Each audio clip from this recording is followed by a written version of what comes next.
when you're a dreamer and a nonconformist, when you are principled and know where you're going, people will hate you.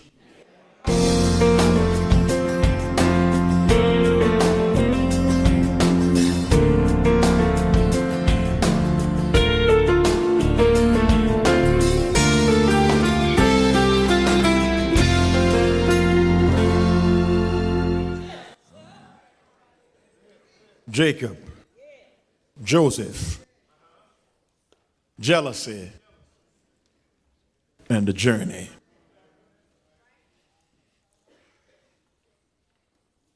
This is a family saga, a family story of dysfunction.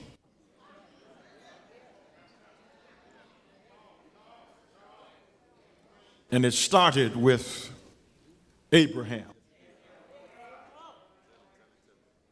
It continues in Isaac. It finds culmination in Jacob. Jacob, who is a twin of Esau, was born clutching Esau's heel. He's a supplanter, one who undermines. Jacob connives, schemes, and tricks, breaks the rules to get what God intended for him to have. And you know the story. He tricks his brother Esau and he steals his birthright. He connives him out of his father's blessing. His mother helps him to flee Esau's wrath. And Esau finally catches up with him, and the Lord softens Esau's heart.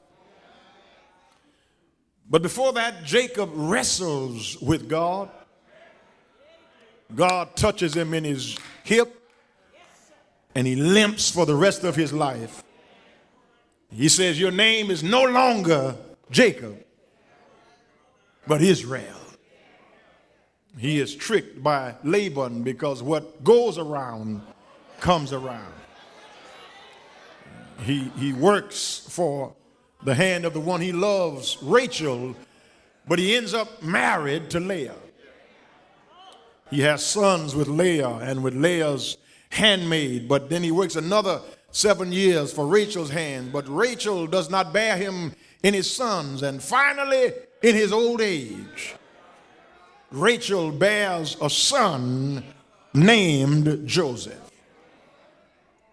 Israel, Jacob dotes on Joseph. He loves Joseph. Perhaps Joseph is the spit image of his mother Rachel. And because of Jacob's love for Rachel, he almost worships Joseph. He loves him so much that he shows a distinction between him and his other brother. There is this problem that the brothers have with Joseph because the father loves Joseph more than his other brothers. That is a recipe for dysfunction. In any family where there is that kind of favoritism, that is dysfunction. You can't compare one child with another child. You can't pit one child against another child or hold one child in higher esteem than another child, because it creates hatred in the heart of brothers and sisters. It causes dysfunction, and that child may never achieve all that you have desired because you placed him over and above his brothers and sisters. Don't ever ask a child, why aren't you as smart as your brother? Why aren't you as talented as your sister? That may not be their skill set. That may not be their area of giftedness.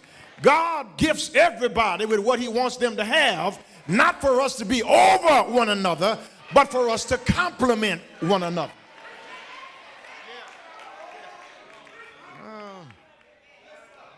This boy Joseph was special. His conscience was tender. His heart was pure. His will was firm. God chose to bless him. And his father loved him so much that he made him a coat of many colors. Now, I've looked at this, and I don't think that this coat was multicolored, as it served to distinguish Joseph's multifaceted personality. Because when you're great, it's because you're good. And when you're good, it's because you're connected to God. And his coat of many colors served to distinguish him as separate and apart because he had a tender conscience, a pure heart, and a firm will, because his father sent him to check on his older brother's conduct. And when he went to check on them, they were doing things that would displease the father. But Joseph would not participate in their wrongdoing, in their evil ways, because he had a pure conscience, a pure heart, a firm will, and his brothers mistook his principle for pride. And I think I ought to stop a moment and say to us, when you are a principled person, when you are a nonconformist, be prepared to be hated by your brother. When you don't bend the rules, talk back to me if you can. When you don't undermine, when you don't try to get people on your side, when you just walk the straight and narrow, when you do what's right for the sake of doing what's right, you will be hated. I think I ought to say a word to you church people here, and you Christians here who are trying to get everybody to like you and trying to get everybody to see your point of view. When you do what's right just for the sake of doing what's right, people will despise you. And you have to get ready for being despised. Talk back to me if you can. You've got to be secure enough in yourself that whoever likes you or does not like you does not determine how you live your life. I wish I had a witness here. You can't let people's definitions of you put you in their box. You can't bury the light of your potential under the bushel of somebody else's expectation. Whenever you decide to do what's right, you will be hated.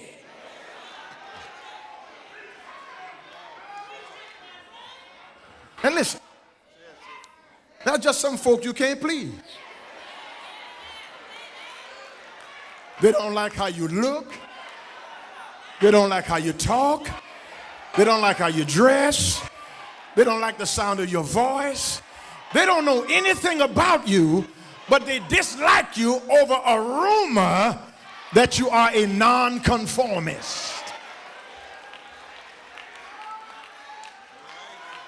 Well, I wish I had my 7:30 cry. But don't worry about what they say. You just put blinders on and run your race. Live your life. Dream your dreams. Reach your destiny And the folk who love you going to love you regardless. And the folk who don't love you didn't love you to start with. And you ain't going to miss what you never had.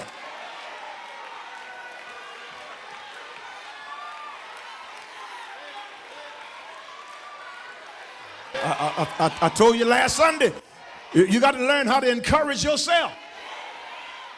Pat your own self on the back. Take yourself to the movies. Take yourself out to dinner. Talk to yourself on the phone. Because you got to learn that when you do what's right for the sake of doing what's right, you will be hated.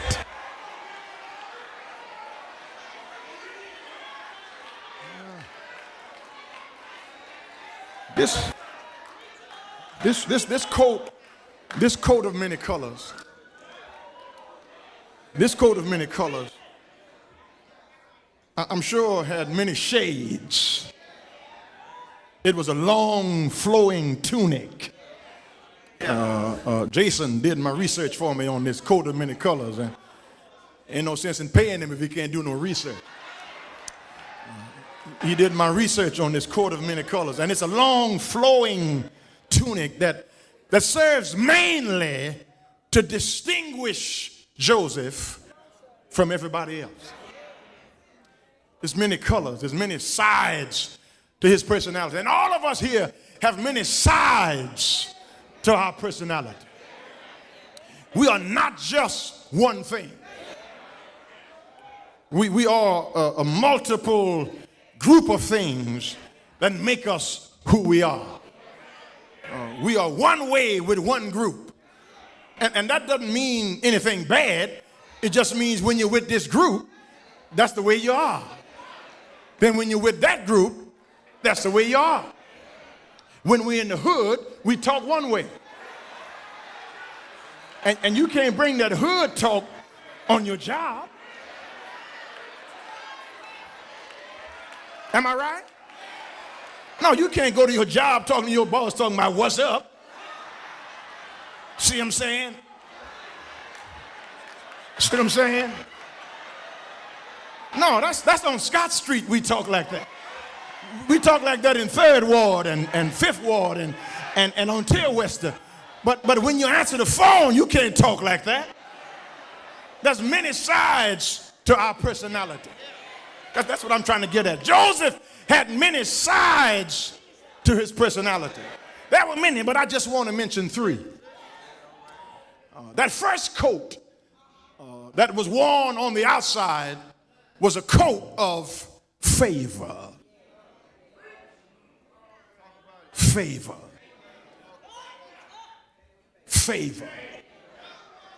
There's a difference between favor and favoritism.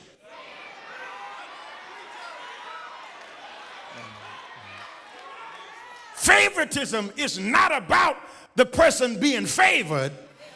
It's about the one showing the favoritism. Joseph was the son of Jacob's old age. And ain't nothing more crazy than an old man having a baby. So the favoritism came from Jacob. But because of Jacob's favoritism, that did not stop God's favor. Wish I had somebody to help me preach. Now, brothers and sisters, get me now. Hear me now.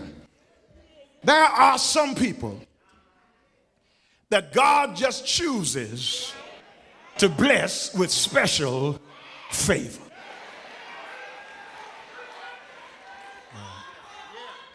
Some folk just born to make money. Like Mark Zuckerberg. In his dorm room 8 years ago, came up with Facebook. Why didn't I think of that? He had an initial public offering the other day of over $100 billion.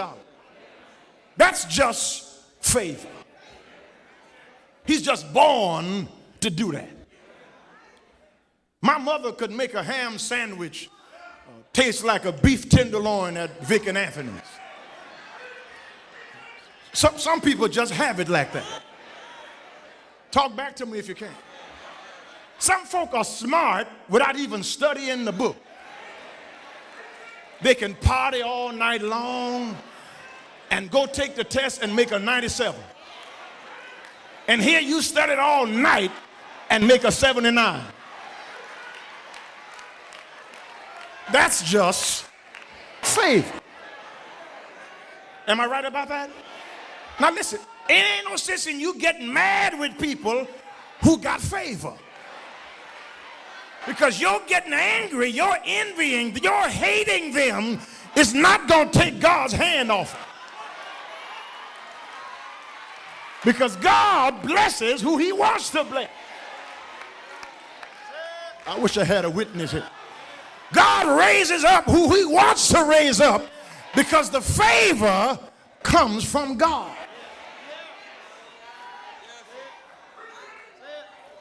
He was Jacob's favorite, but he was shown God's favor. He wore that coat of favor.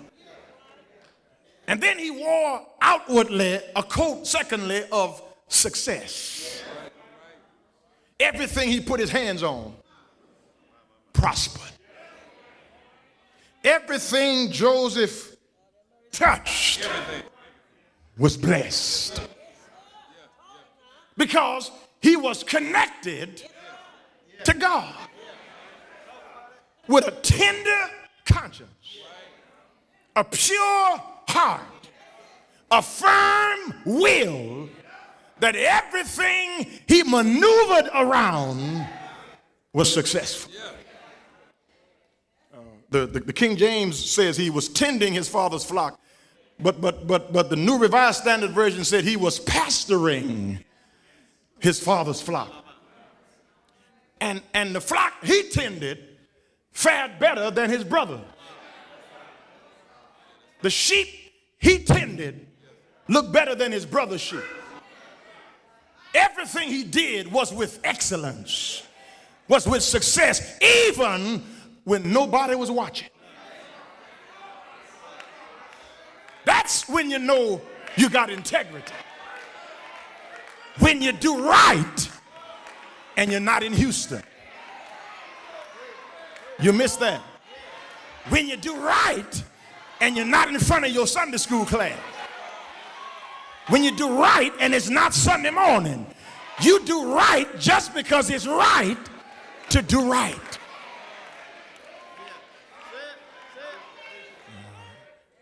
Success. Success followed Joseph everywhere he went. And then God favored him to let him start dreaming. I said to Reverend Washington at lunch a few weeks ago, you know you're old, not in terms of years, but you know you're old when you love your memories more than you love your dreams. Somebody gonna get that on the way to Papa. When you are nostalgic and reminiscent over yesterday and have no hope for what's coming tomorrow. That's the way things used to be. Used to be. Used to be. A whole lot of folk like church the way it used to be. You don't like these new people joining. You don't like these new changes being made. We've never done it that way before. Let's do it the way we used to do it. And when you love your past more than you're excited about your future, you've lived too long. You are old, a fossil, a dinosaur. The 8-track ain't coming back.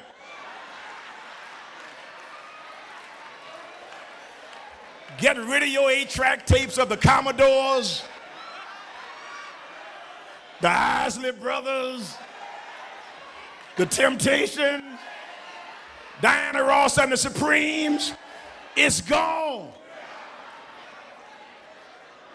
They don't make ice trays anymore. Ice is coming out of the door of the refrigerator. That's the way things used to be. Talk back to me if you can. They're not putting water in the radiator of cars anymore.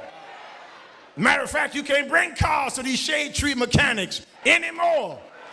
That's gone. That used to be. That's in the past. Stop loving what's gone and be hopeful about what's on the way. Joseph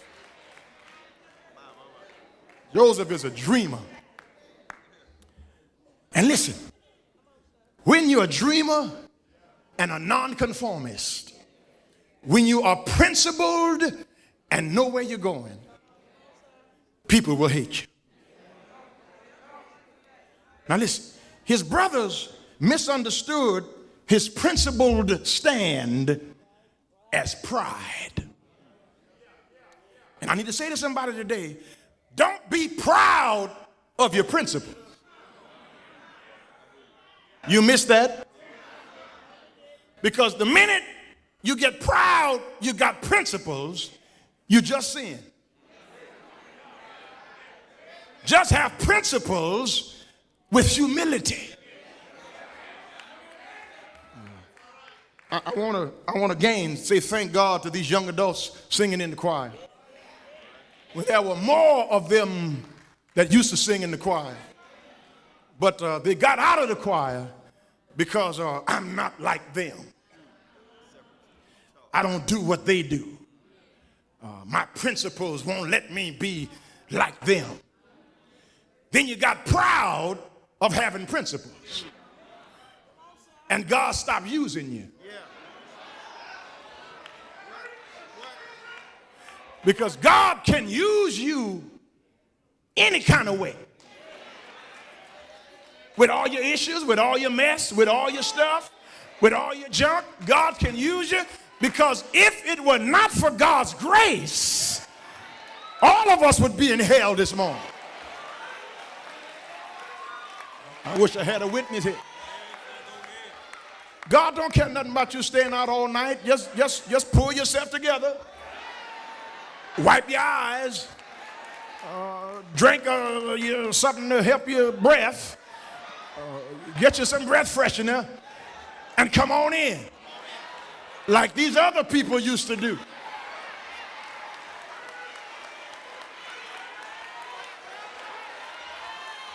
You ain't been in church all your life.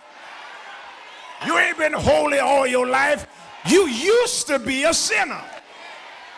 But God was patient with you, so you be patient with these young people because God had mercy on you.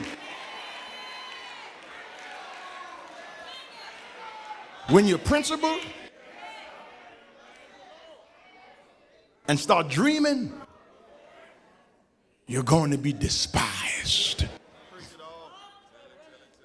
They hated him so much that his father sent him to Shechem to check on how they were treating the flock. And when he got to Shechem, somebody said they're gone to Dothan. He left Shechem and went some 60 miles to Dothan. But they saw him before he saw them. I need somebody to help me preach it. And they said, here comes this dreamer. Let's kill him. And we will see what will become of his dream. But Reuben, the older brother, was tender towards his younger brother. And he decided to put Joseph in a pit until their anger would subside. You're going to help me preach this, won't you? But when Reuben turned his back, an Ishmaelite caravan was on its way to Egypt. And his brothers got him out of that pit and sold their own brother to a caravan on the way to Egypt. When Reuben came and found what they had done, he tore his clothes. He rent his mantle, the Bible says, and they lied again. They killed an animal, sprinkled that animal's blood on his little coat of many colors, brought it back to Jacob and told him what had befallen Joseph. And Jacob was beside himself with grief. But the favor of God was still on Joseph's life. Joseph told his brothers, you can have this little coat of favor. If that's what's bothering you, is that what has you green-eyed with envy and jealousy, you can have this outer coat of favor. You can have this outer coat of success. But there's a coat that Joseph wore on the inside that was non-negotiable. There was no compromising with this coat, and it was a coat of honor. Because God favored him, which drew him close to God, which made him an honorable man. And he would not give up his honor no matter what his brothers did to him. Let me show you from the word how honorable Joseph was. The caravan sold him to Potiphar in Egypt. I need a Bible reader here. And Potiphar put Joseph over his entire household because he had favor, success, and honor. But Mrs. Potiphar was walking around in Victoria's Secret, expensive perfume, lounging in Joseph's presence, throwing herself at young Joseph because he was a handsome, dark-skinned Hebrew boy.